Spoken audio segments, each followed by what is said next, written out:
In Volume 2 of this video course on soccer conditioning, we will discuss commonly used tests and methods. Tests. Certain tests are used to evaluate the player's ability in specific tasks in order to place him in one or more activities within his group according to his age. Soccer literature offers few standardized methods of evaluation that consider performance specificity in regard to chronological age. Depending on the age group, some tests have priority over others. This is due mainly to the prevalent physical abilities within each age group.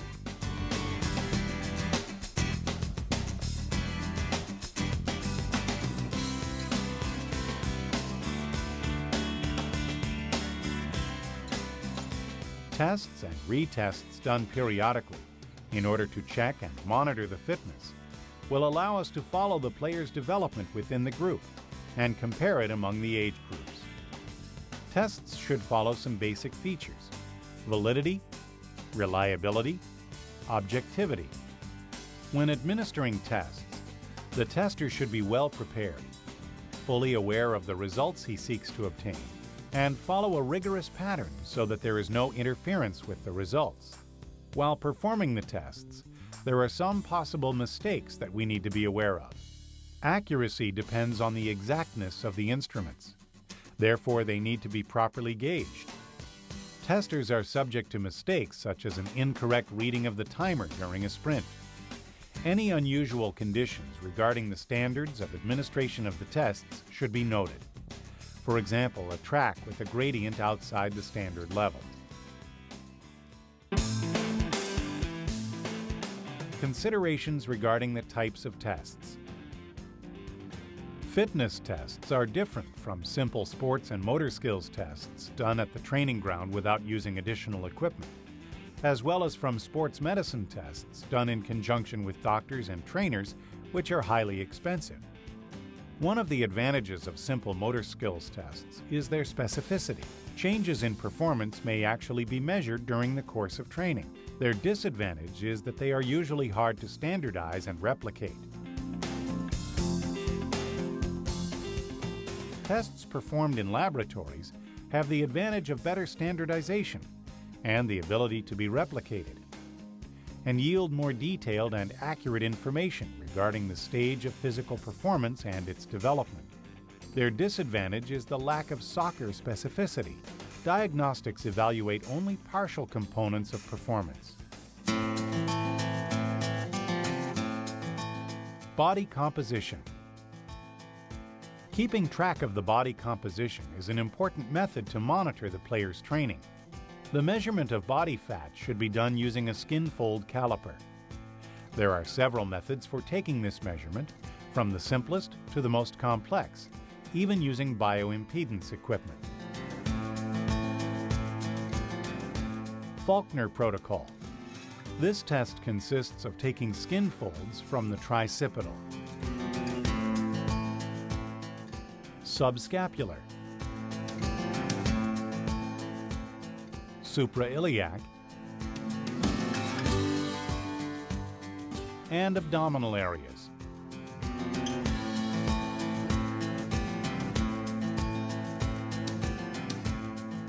In order to get the body fat percentage, just add the measurements of all 4 skin folds and plug them into the following formula.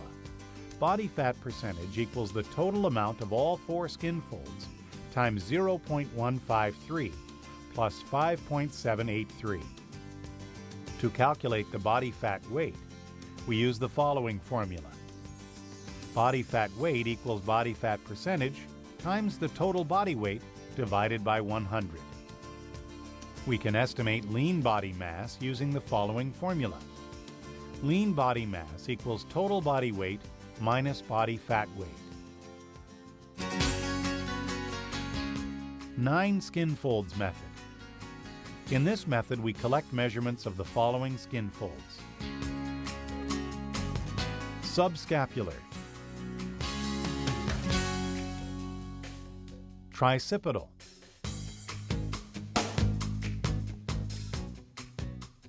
biceps,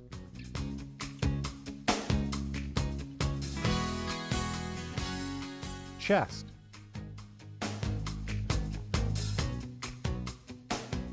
Subaxillary. Suprailiac.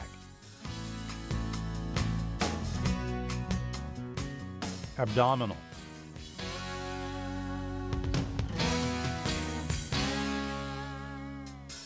Front thigh.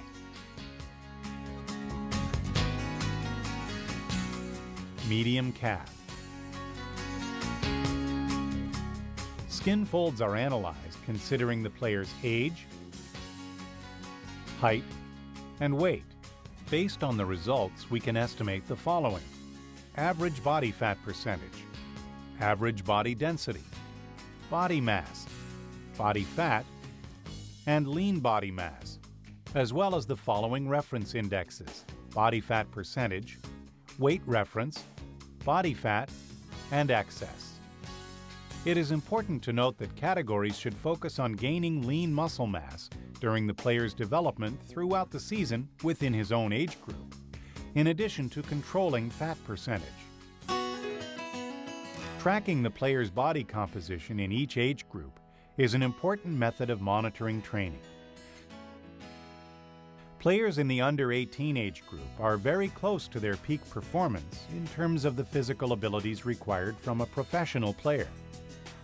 Therefore, measurements taken from professional players yielded 10% for a goalkeeper and 9% for all other players. This is due to the requirements of each position.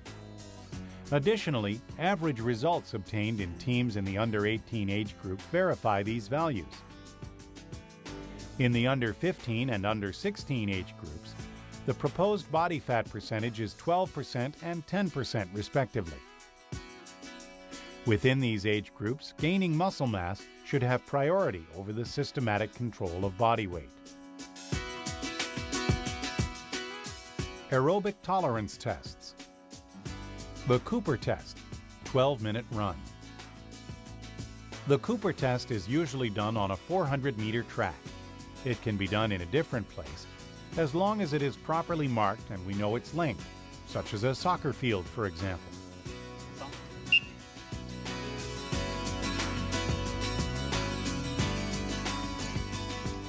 The objective of the test is to run as far as possible in 12 minutes without interruption.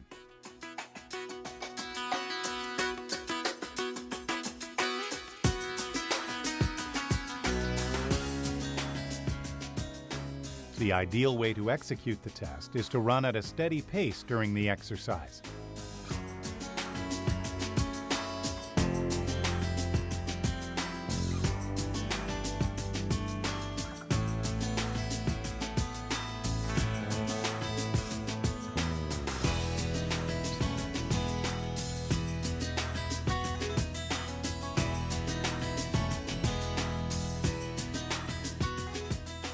The Cooper test yields a result in a metabolic unit equivalent to VO2 max, expressed in milliliters by kilogram per minute, through the following formula.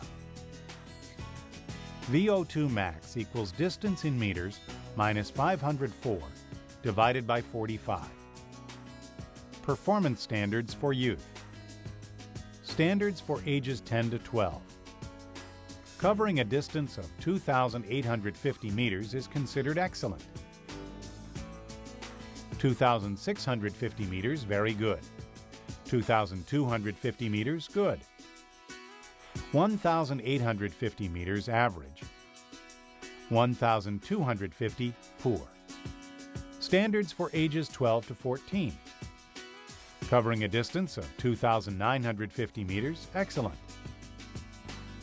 2,750 meters, very good. 2,350 meters, good. 1,950 meters, average. 1,350 meters, poor. Standards for ages 14 to 16. 3,050 meters, excellent. 2,850 meters, very good. 2,450 meters, good. 2,050 meters, average. 1,450 meters, poor. Standards for ages 16 through 18. Excellent, covering 3,150 meters. 2,950 meters, very good. 2,550 meters, good. 2,150 meters, average. 1,550 meters, poor. Aerobic tolerance tests. The Margeria test, 2,400 meter test. Originally, the Margeria test was designed for 1,600 meters, but is suitable for other distances. The proposed distance of 2,400 meters is a good test for evaluating the player's aerobic ability. It is easy to administer and inexpensive. To perform this test, players need to run 2,400 meters in the least amount of time possible. This test may be performed in the actual training field by marking a 300-meter track.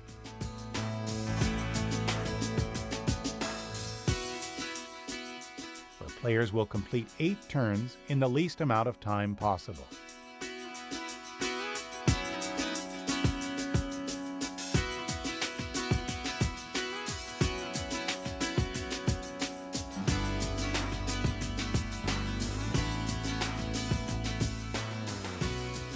The results obtained are expressed in units of time and may be converted to the metabolic unit VO2 using the following formula. VO2 equals the time for 2,400 meters plus 30 divided by 5 plus 5. VO2 chart. Profile of the soccer player. After some years of training, we analyzed these values and were able to verify that the best levels of performance in each age group were within the levels of the following scale. In the under 15 age group, players reach acceptable levels of VO2 when they go over 45 milliliters per kilogram per minute. After this period, and as the players get older, the VO2 should be over 51 milliliters per kilogram per minute. In the under 16 age group, players reach acceptable levels of VO2 when they go over 50 milliliters per kilogram per minute. Due to longer game times, longer distances run during a game, and a higher volume of training in comparison to the U15s, players beyond the U16 age group should reach optimal levels of VO2, between 54 and 56 milliliters per kilogram per minute, and maintain these levels throughout the season. In the under 18 age group, we need to consider the specific training year within the age group. Players of the first year reach acceptable levels of VO2 when they go over 52 milliliters per kilogram per minute. All other players reach acceptable levels by going over 54 milliliters per kilogram per minute, especially if players of the second and third year of the under 18 age group have completed the different training stages in their own team, following a multiple-year training program. During all other training stages, players of the under 18 age group should reach a VO2 of 56 milliliters per kilogram per minute and maintain this level during the season. Aerobic tolerance tests, the Conconi test, track of 400 or 200 meters. In modern training, we use systematic concepts of threshold in order to diagnose and monitor performance. These concepts are the lactate production curve and the heart rate curve, measured by the Conconi test. According to Conconi, the point called the deflection point shows the maximum exertion at which the energy supply is completely ensured in terms of the aerobic energy system. We can then verify the anaerobic threshold without having to collect blood samples in order to verify the presence of lactate in the blood. During this test, we do not seek to reach the maximum exertion level with the corresponding level of fatigue or challenge the player's willpower. When he can no longer run at the set pace, the test is over. We recommend a 15 to 20-minute warm-up. The resources needed are a frequency meter, in addition to a 400 or 200-meter track marked every 50 meters. Application of the test. The Conconi test begins at a low pace, generally at 72 seconds for every 200 meters, so that the pace increases by 2 seconds as each stretch is covered. Every 50 meters, a whistle signals that the player needs to reach a certain mark and triggers the frequency meter in order to record the heart rate at that time.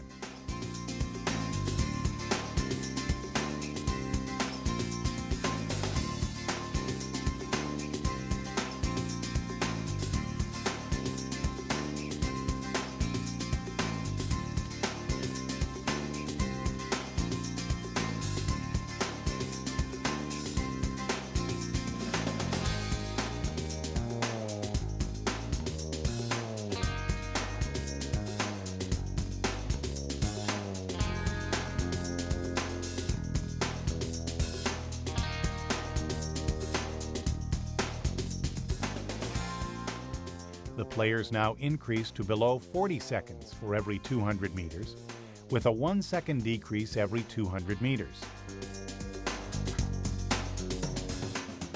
In order to run at a steady pace, players have a checkpoint every 50 meters.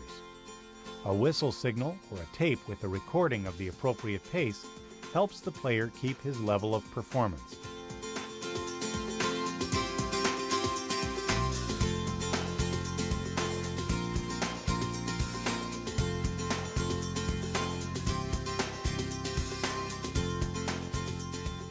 The 200-meter mark, with its corresponding pace increase, is signaled by a special whistle, a command, or a distinctive noise.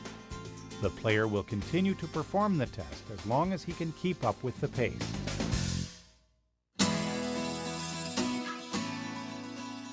Aerobic tolerance tests. 7,700-meter test. This test is performed by timing how long it takes the player to cover a distance of 7,700 meters. Every 1,100 meters, we record the time until the end of the test. Using the time recorded at each 1,100 meters,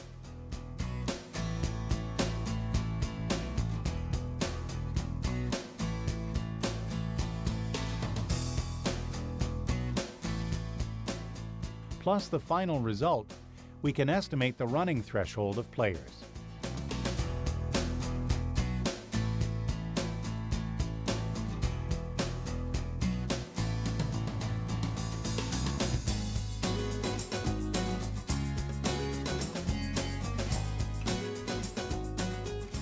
The average speed of each 1,100 meters can be determined using the formula. Speed equals the covered distance divided by the time in seconds times 3.6. This result is very close to the results obtained using lactate tests, a more invasive method. This distance is for the under 18 age group.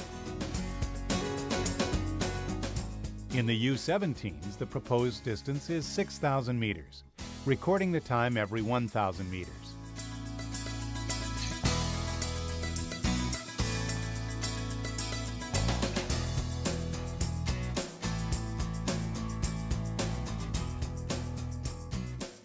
Average running speed of players in the U-18 age group.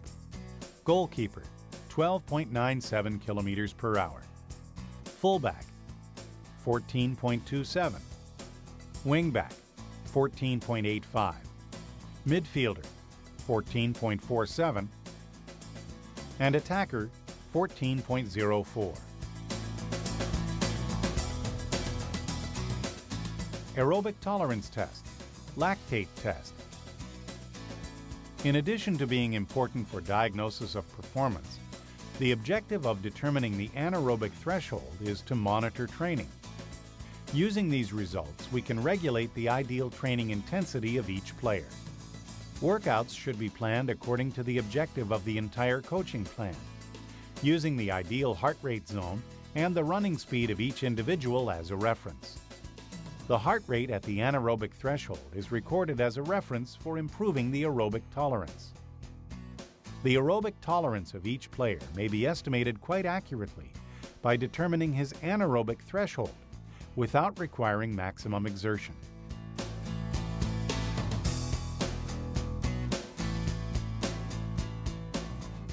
Application of the test. The player runs 1,000 meters on a 200-meter track at the speed set prior to the test. There are checkpoints every 100 meters to verify that his time matches the set speed, to avoid being excessively below or excessively over the proposed speed. The heart rate should be recorded at every turn and at the end of the 1,000 meters. Right after the exercise, a blood sample of the player should be taken within 1 and 1.5 minutes.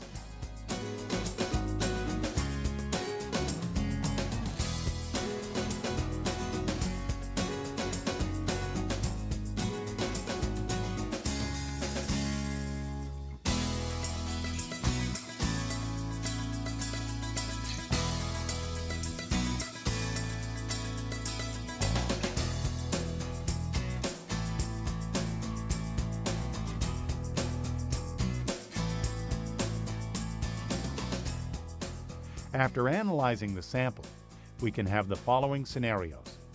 Excessively low lactate concentrations, under 4 millimoles per liter. The player should run again, increasing his speed. Concentrations of 4 millimoles per liter and over, the test is concluded. There should be further analysis of the results using interpolation of data. The running anaerobic threshold average of an under-18 team is fullback 13.9 kilometers per hour, wingback 14.7, midfielder 14.3, and attacker 14.1. Anaerobic tolerance, the Wingate test. Among the tests used to estimate the anaerobic tolerance, the Wingate test with cycloergometer is one of the most widely used. This test is commonly called the peak power test. The results are expressed using the following formula. Power equals force generated times the distance covered divided by the length of time of the exercise. Power is usually expressed in watts or kilogram meters per minute. To apply the test, adjust the height of the seat and the handlebar to the player's height. It is advisable to complete a 2-minute warm-up at 100 to 150 watts, depending on the individual's body weight. The pedals should be parallel to the floor. The test begins when the player starts to pedal using his maximum exertion level with a resistance load equivalent to 7.5% of his body mass. Time begins to run when the player starts to pedal and stops at the end of 30 seconds. The resistance load of the test has been predetermined to yield a high mechanical power output, equivalent to 2 to 4 times the maximum aerobic power. This test promotes a noticeably increasing level of fatigue with a power decline within the first few seconds. Wingate test performance indexes. Peak power output, watts per kilogram, the highest mechanical power generated in one single revolution during the test. It is expressed in watts per kilogram.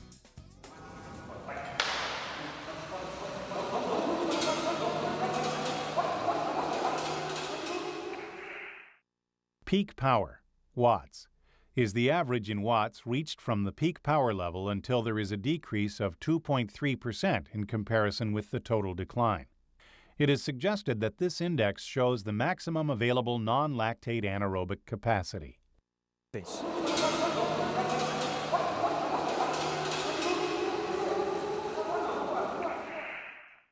Relative peak power, watts per kilogram, is the peak power divided by the player's body weight expressed in watts per kilogram. This index allows us to compare results between individuals with different body mass. Anaerobic fatigue, percent, is the percentage decline in peak power output to the lowest power level of the test. It is also known as fatigue index.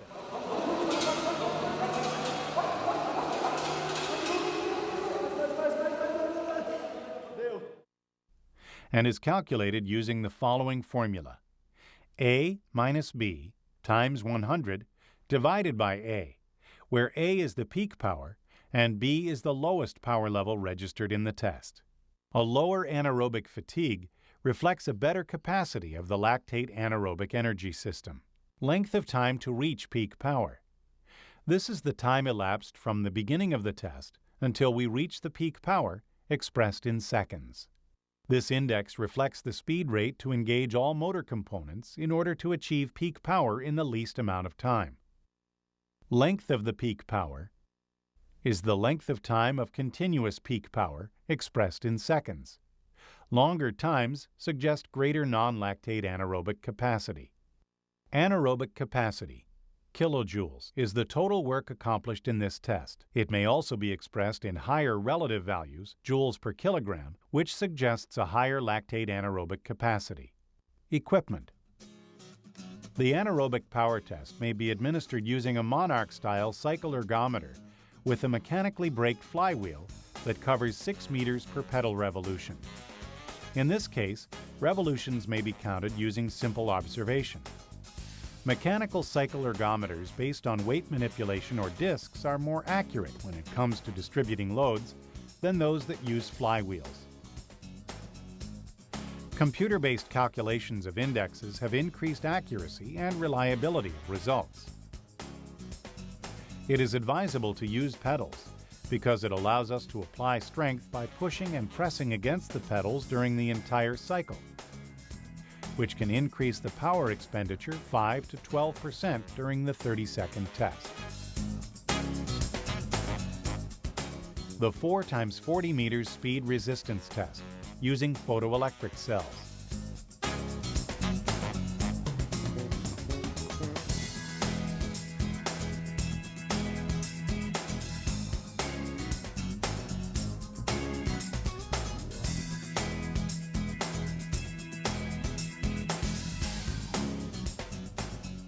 This test is comprised of 4 sprints of 40 meters each, completing a total of 160 meters at maximum speed. After each 40-meter sprint, there is a 15-second break.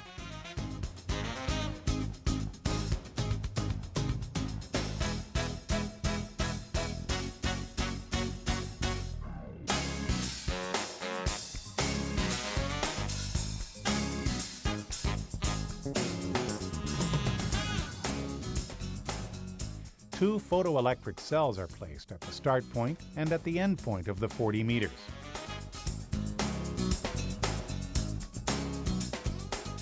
Whenever possible, use a frequency meter in order to further evaluate the heart rate during the 15-second break and after the test. The analysis of the results is calculated based on all 4 times. The sum of all 4 times divided by 4 is the Q coefficient. Through this data, we evaluate the fitness level of each player.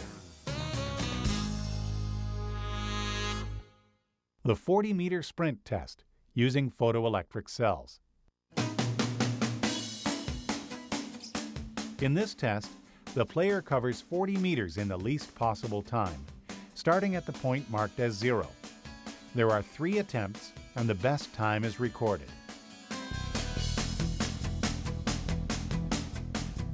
The photoelectric cells are placed at the 0 mark, the 10 mark, and at the end of the 40 meters. As a result, we can analyze the best time over 10 meters, the acceleration, the time to cover the 30-meter stretch, as well as the complete 40 meters.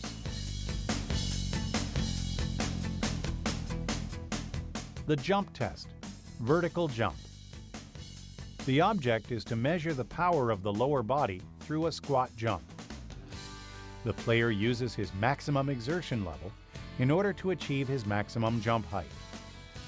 Through this test, we can collect the following data: number of jumps, height, initial speed of each jump, as well as a graphic representation of the data. A suggested method to apply this test is to allow the player to continue jumping as long as he keeps improving his results, or performing approximately 5 jumps where we can record the best result, or average the best 3 jumps. We suggest that jumps performed inappropriately be excluded from the calculations.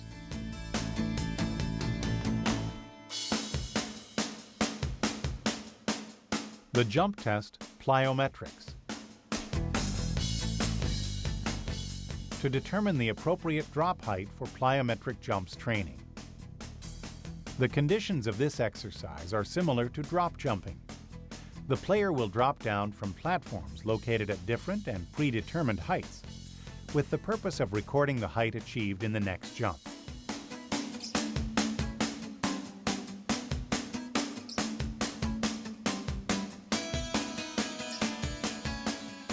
Through this test, we can collect the following data: the number of jumps, the height of the drop, the height achieved, the contact time before each jump, the initial speed of each jump, the coefficient of performance of each jump, identify jumps that exceeded the predetermined contact time, as well as a graphic representation of the data. A suggested method to apply this test is to allow the player to drop down from the same height as long as he continues to improve the height of the next jump. The vertical leap test. In order to perform this test, the player should be next to a surface graduated every 2 centimeters. With his arms fully extended over his head as high as possible, while keeping the soles of his feet in contact with the floor without flexing them. Using his fingers covered with chalk, he should mark the highest position he is able to reach. The test is performed by jumping as high as possible. The player is allowed to flex his legs and use his arms to balance himself during the execution. The result is expressed in centimeters or inches by subtracting the highest jump mark minus the starting mark before jumping. There are 3 attempts. The best result is recorded. Vertical leap test. By cross-referencing the data of the player's weight with the height of the jump, we can estimate the power of the lower body in terms of kilogram meters per second. This result is obtained by linking the body weight column with the height of the jump using a ruler. The Lewis Monogram Vertical Leap Standards. 11 to 12 years. Excellent, greater than or equal to 44 centimeters. Very good, 43 to 41. Good, 40 to 37. Average, 36 to 34. Poor, less than or equal to 33. 13 to 14 years. Excellent, greater than or equal to 56 centimeters. Very good, 55 to 50. Good, 49 to 44. Average, 43 to 38. Poor, less than or equal to 37. 15 to 16 years. Excellent, greater than or equal to 60 centimeters. Very good, 59 to 55. Good, 54 to 50. Average, 49 to 45. Poor, less than or equal to 44.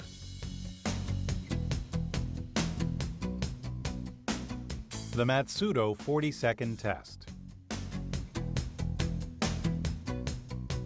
The Matsudo 40-second test indirectly determines the lactate anaerobic tolerance. The 2 testers will be located at the starting point and at 250 meters along the track. The result will be the distance covered by the player at the end of the 40 seconds.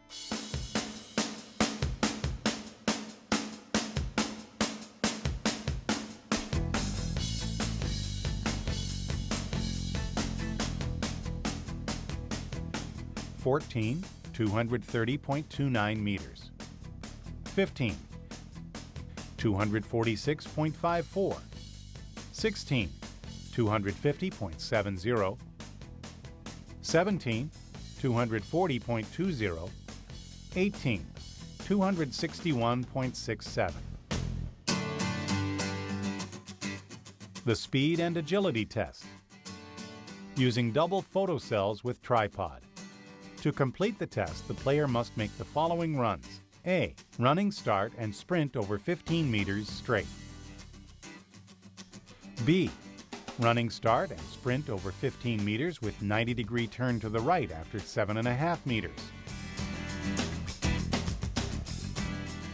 And C. Running start and sprint over 15 meters with 90-degree turn to the left after 7.5 meters.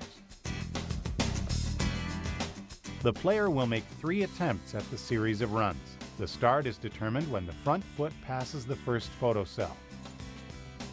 The player should wear his uniform and soccer shoes and must have performed a warm-up according to the coach's instructions. After the test, the following data is recorded. Shortest time for the 15 meters. Shortest time for the 15 meters with 90-degree turn to the right. Shortest time for the 15 meters with 90-degree turn to the left. Time difference between 90-degree turns to the left and to the right over 15 meters. Time difference between 15 meters straight and with 90-degree turn to the left.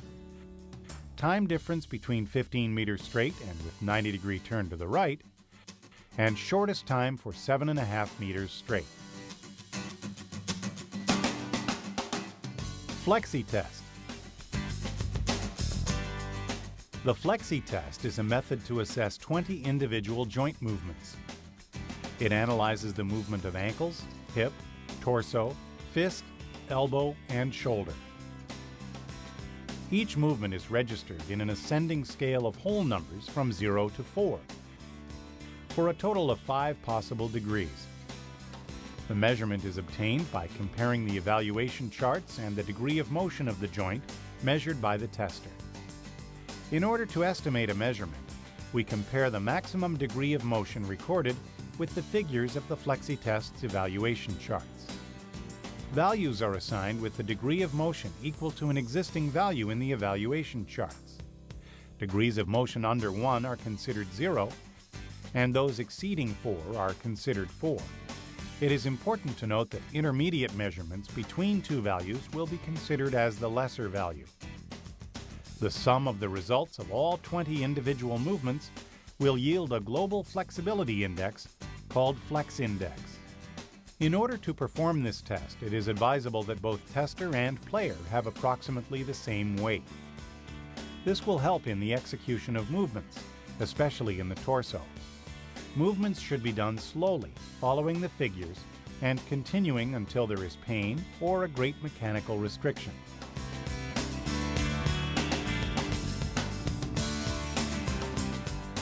Finally, it is important to note that no warm-up is necessary in order to perform this test. Training methods. Aerobic training, the continuous method. The continuous method to assess the development of aerobic tolerance.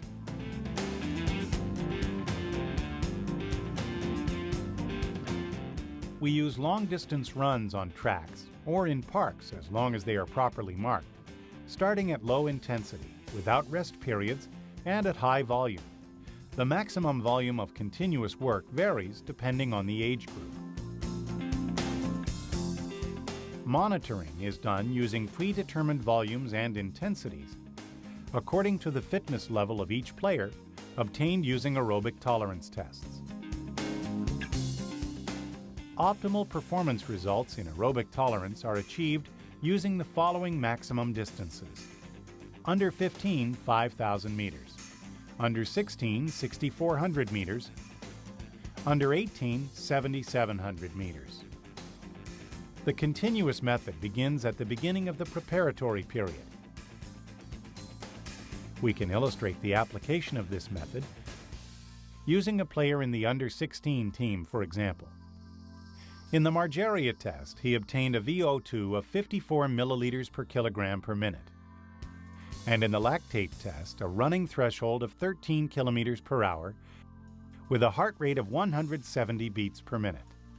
This player will be initially subjected to a work volume of 6,400 meters at an intensity of 13 kilometers per hour with a heart rate of approximately 170 beats per minute. The work intensity will be gradually increased according to the development of the player. Aerobic training, the interval method.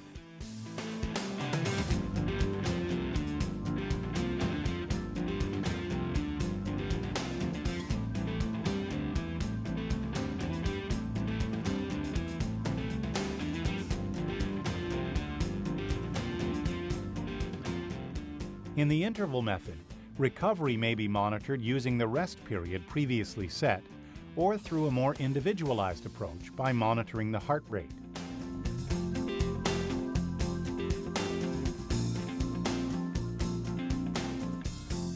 When a frequency of 120 beats per minute is reached, the next repetition should begin.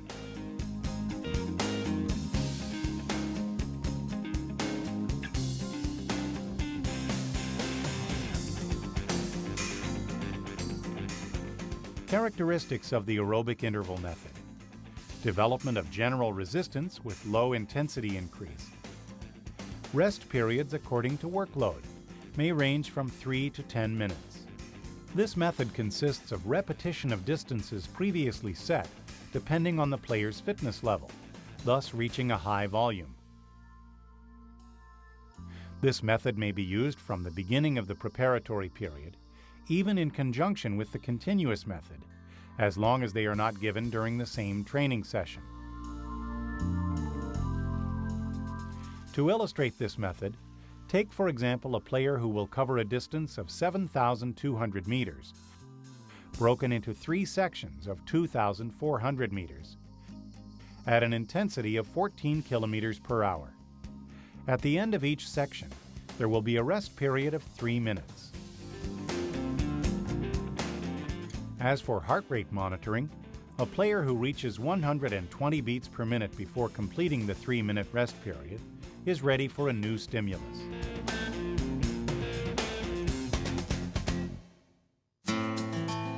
The intensive interval method.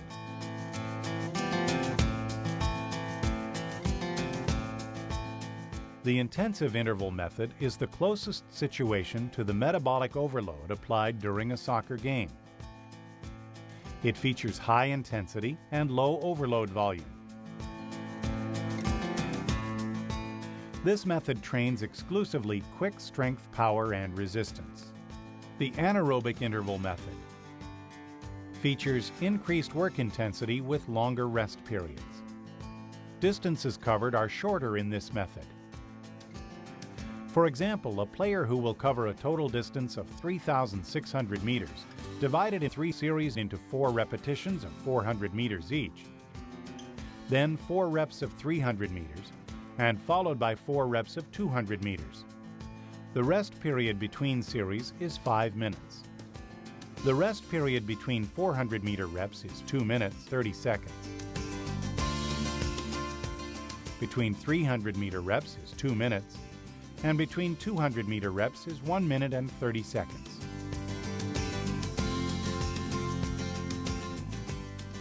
The repetition method.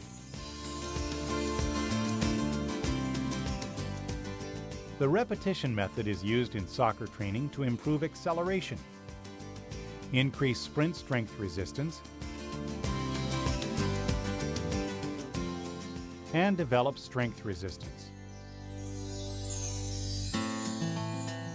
From a metabolic standpoint, and due to the maximum running speed used in this method, we can assert that this exercise develops the anaerobic capacity, especially non-lactate, and there is a strengthening of fast-twitch muscle fibers.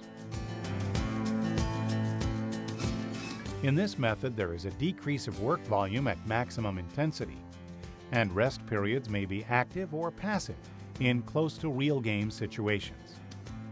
Take, for example, a player who will cover a total distance of 1,250 meters, divided in a series of 20 repetitions of 20 meters, then 30 repetitions of 15 meters each, followed by 40 repetitions of 10 meters each. The rest period between series is 5 minutes. The rest period between 20-meter reps is 30 seconds. Between 15-meter reps is 20 seconds,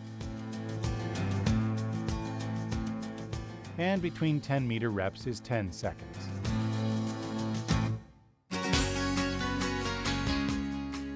Flexibility. The exercises shown demonstrate that it is necessary to perform specific stretching exercises using the right posture in order to alleviate any muscle tightness especially in the knee and hip joints, as soon as possible. The basic daily program should be very light, so that it is understood as a daily routine and not as an additional load. This routine should be between 15 and 30 minutes long, with 1 to 3 series at normal breathing rate, performed at least 3 times a week. Flexibility training should be done as a means of protection against soccer-related injuries.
Examples of flexibility training are the passive method, stretching using apparatus,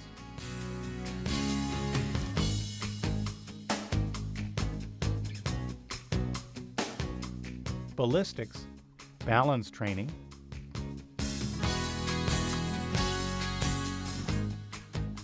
and the neuromuscular method that promotes increased flexibility without using external help.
Coordination.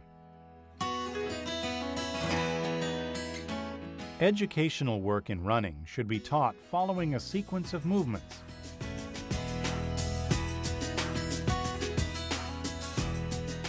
Especially between the ages of 12 and 15. Coordination of movements in soccer should be one of the main focuses of the work at this age. During this stage, players are more capable of developing these abilities, especially younger players. Coordination training may be used as a warm-up method or as a specific training for younger players, as well as in the under 15, under 17, and under 19 age groups.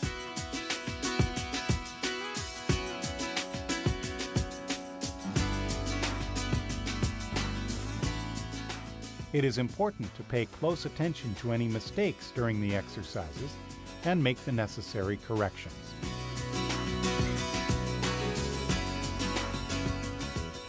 Motion range limiters are a resource that may be used to improve movement efficiency.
strength.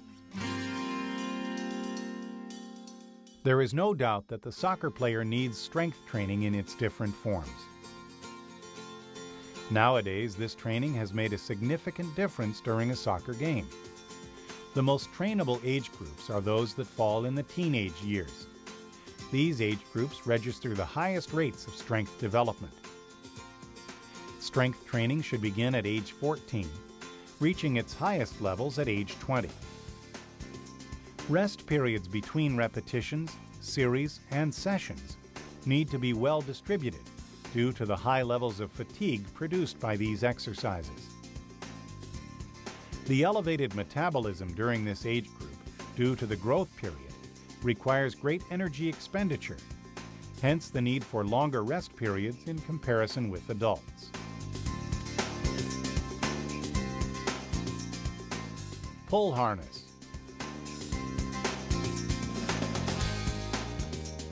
High-intensity strength training should begin at age 17. Below this age, we should use strength training methods with lower intensity.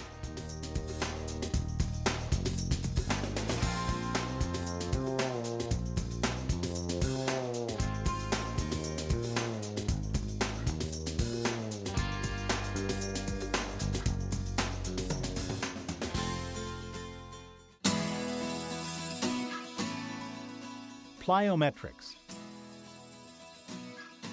Plyometric training is one of the methods used to develop strength in soccer. Platform jumps is an example of such an exercise, which can be used by U15s, U17s, and U19s. We use plyometrics following its principles and adapting them to the specifics of soccer. Jumps over small obstacles and the use of the individual's body weight are ideal to improve jump strength in U15s.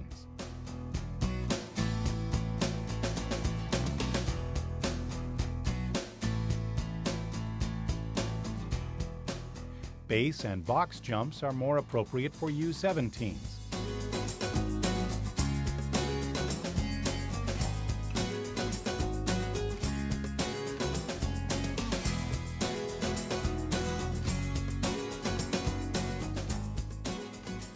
As a general overview of plyometric training, we should mention explosive movement, 6 to 10 repetitions, progressing from 2 to 3 series, to 3 to 5 series, and then to 6 to 10 series, with a rest period of 2 minutes between each series. This should be performed only when a player is completely rested and after a good warm-up. Strength developing methods. Hypertrophy.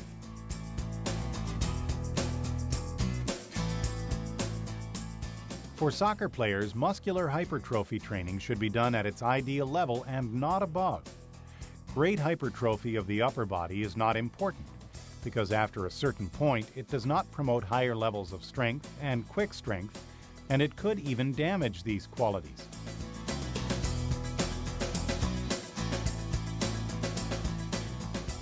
Hypertrophy.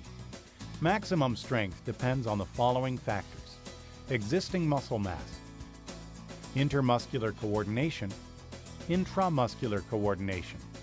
High-intensity strength training should begin at age 17. Below this age, we should use strength training methods with less intensity.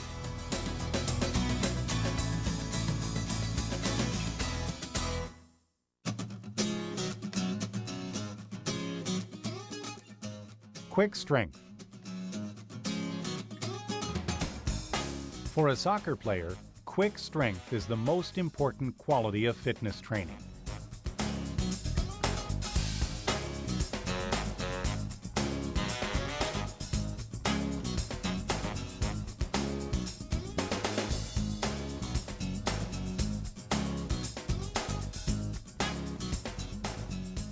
It becomes apparent in the strength of the kick.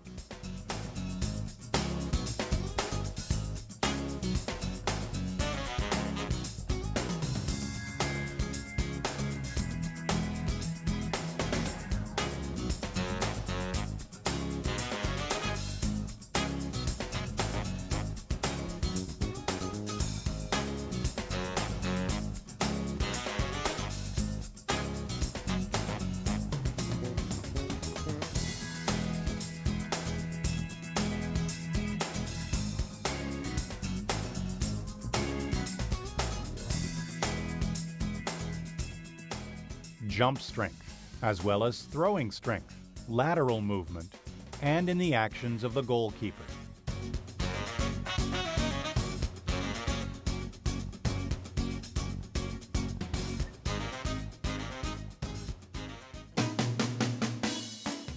Strength resistance. Strength resistance, in its special form of quick strength resistance, is a strength determining factor for a soccer player. Additionally, a well-developed strength resistance stands out in relation to the torso's muscular system. Quick strength resistance is the ability to react using quick movements over a long period of time without significant decrease of kick,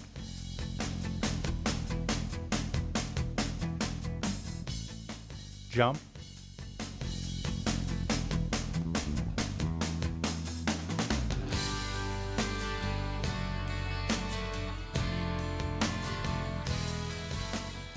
or sprint strength. It depends directly on the ability of the muscular system to recover quickly and on well-developed aerobic and anaerobic capacities.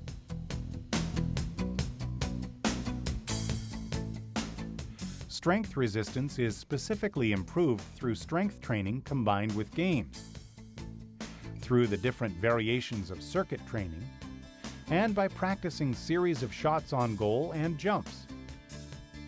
That is, using dynamic forms of training with repetition.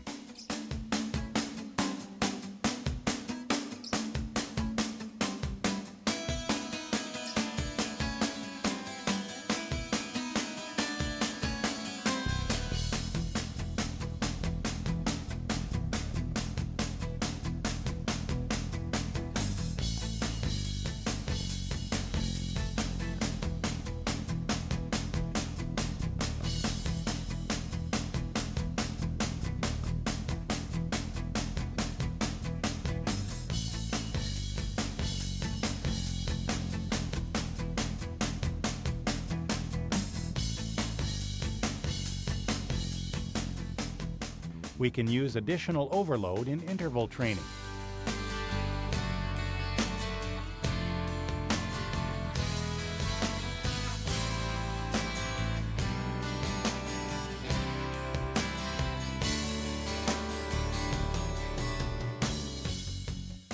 The use of pull harnesses,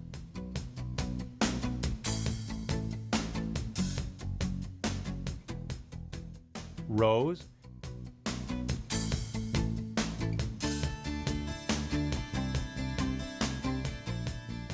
and pulling uphill are examples of ways to increase the work intensity.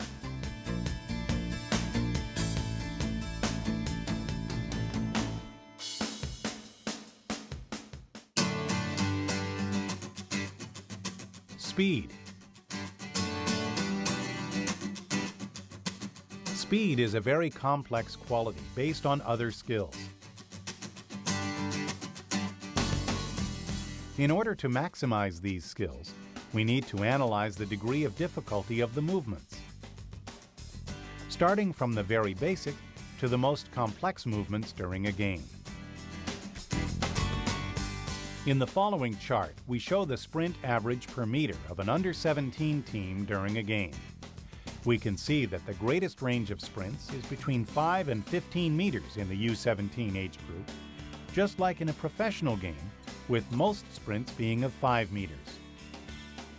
Because speed training encompasses different aspects, it is composed of 5 levels, namely coordination,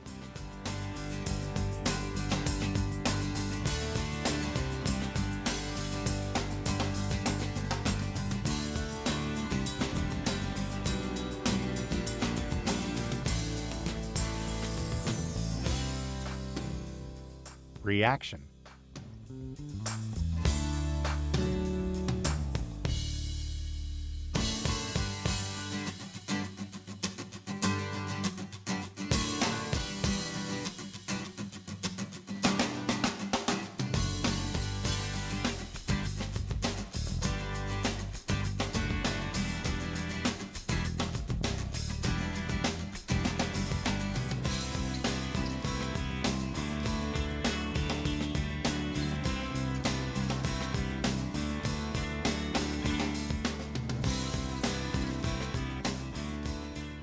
acceleration,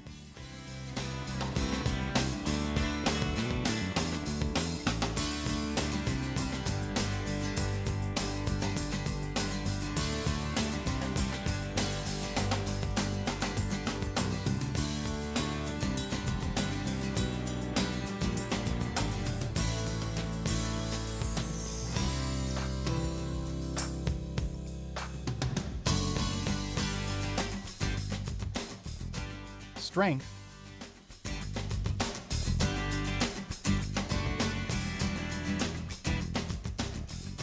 and soccer-specific training.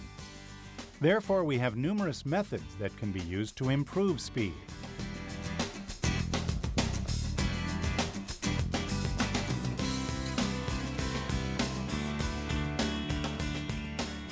Speed training should begin as early as possible. Given that the central nervous system and the structure of muscle fibers may be positively influenced during this stage.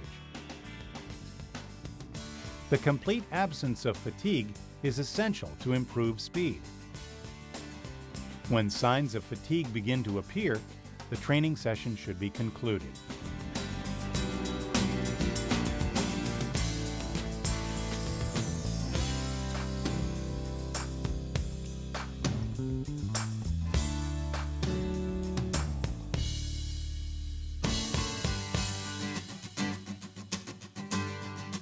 Speed, directional changes. During a game, there are several situations that may be broken down and practiced in daily training routines.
Supramaximal speed training.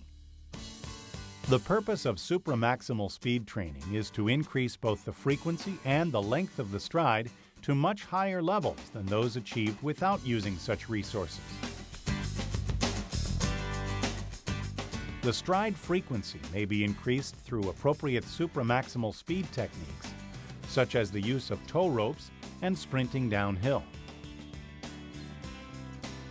Sprinting downhill is one of the most efficient and practical ways to train supramaximal speed and does not require any special equipment. It is important to find a slope that serves your objectives. Supramaximal speed training.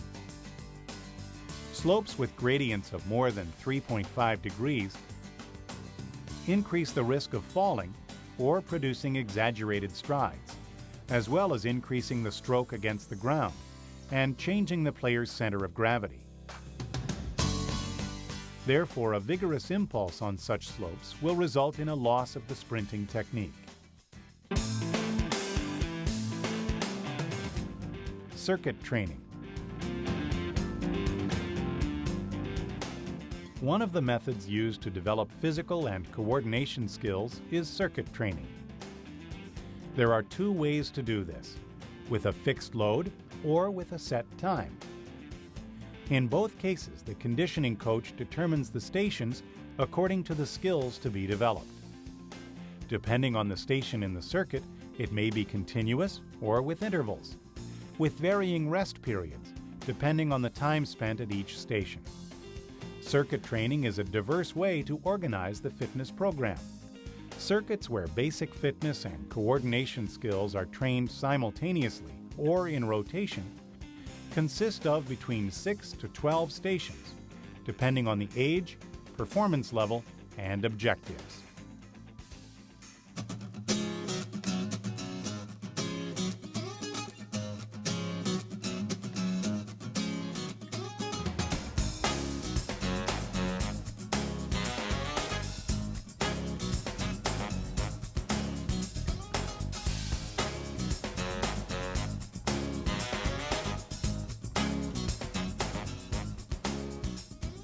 We hope this video course has given you some interesting and useful information regarding fitness testing. Conditioning should be a very important component of your coaching plan, as it is the foundation without which the other components will not be able to develop and grow, and the future of your players will be compromised.